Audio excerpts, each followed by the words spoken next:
All right, folks, here's what we're going to do. Is we're going to take these two subjects that we've been looking at, the equation of a line tangent to the graph and implicit differentiation, and we are going to put them together.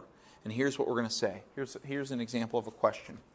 What is the equation of the line tangent to, here it is, x squared plus 6y is equal to 15 minus y squared plus 2x at the point 4, 1? So what I said when we were doing implicit differentiation is that you can't, when your derivative, when your dy dx includes both an x and a y, you need to know what both the x and the y are in order to answer the question. Because for any one x value, there could be 5, 6, 7, whatever y values, and you need to know which one. So actually, this is actually making the process easier. Remember, when we did the equation of a tangent line, we were only given an x value, and we had to find the y value and then find the derivative with the slope. But in this case, you are given both the x value and the y value. That's one less thing you have to do. Of course, finding the derivative is going to be a little more challenging in this case. But once we find the derivative, we can then plug in 4, 1, and that'll give us the slope of the tangent line. So we're going to follow the same procedure. We need, in order to answer this question, let's do this. We need an x1, because we're going to do point slope form, right? Point slope form is y minus y1 equals m times x minus x1, correct? Because you did a whole bunch of practice so that you could remember that, right? Well, you're going to need more practice if you didn't. So look, we need an x1, which is given to us. It's 4. We need a y1, a y value associated with it's 1. Now, we could confirm that this point is here if we plug a 4 in for all the x's and plug a 1 in for all the y's. We could confirm that this point is on this relation. So 4 squared, that's 16, plus 6 times y, 6 times 1, that's 6, equals. So we've got 16 plus 6 is equal to 15 minus, what's 1 squared? Well, that's 1. Plus 2 times 4, that's 8. 16 plus 6, that's 22. 15 minus 1, that's 14. 14 plus 8, also 22. So it is correct. So the point 4, 1 is on this relation. So now, we've got an x value, we've got a y value, now we just need a slope for our point slope form.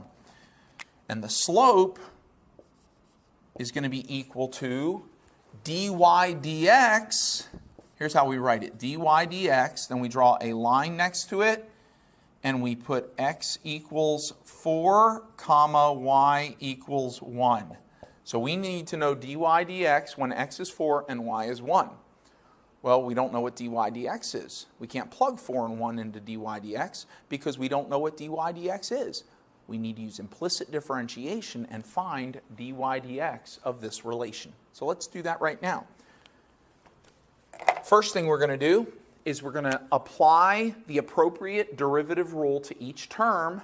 And if it's a y term, we're going to put on a dy dx, right? Okay, so let's get my blue marker here.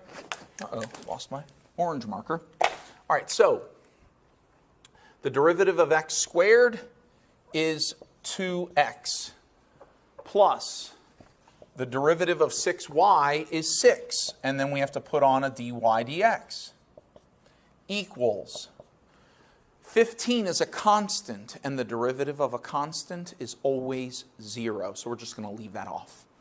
Now we have negative y squared. The derivative of negative y squared is negative 2y. Sorry about that. Negative 2y, and because it's a y term, we're going to put on a dy dx. dy dx, and then we have plus 2x. The derivative of 2x is just 2, and it's an x term, so we don't have to put anything on.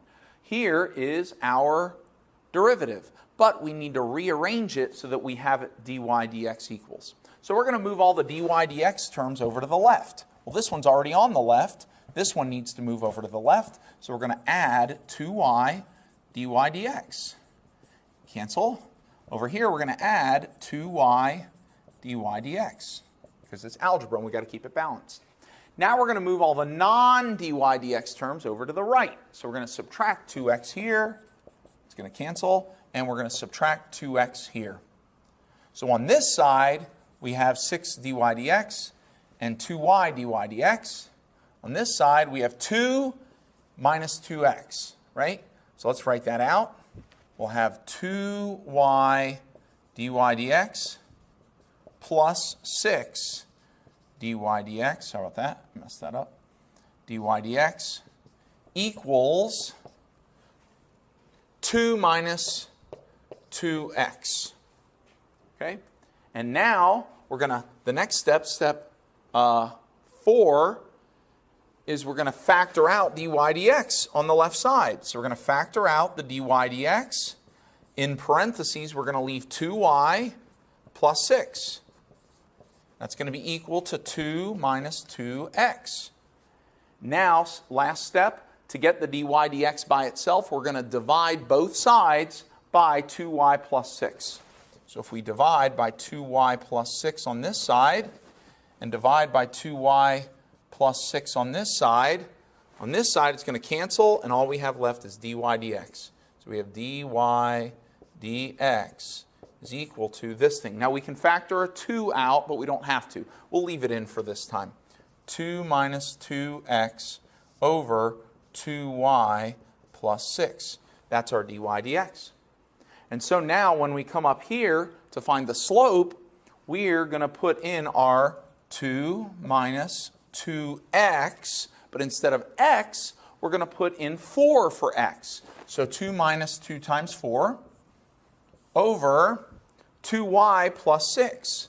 2y, instead of a y, I'm going to put what y is equal to, which is 1. So 2 times 1 plus 6. And what we have is 2 times 4 is 8. 2 minus 8 is negative 6 over 2 times 1 is 2 plus 6 is 8.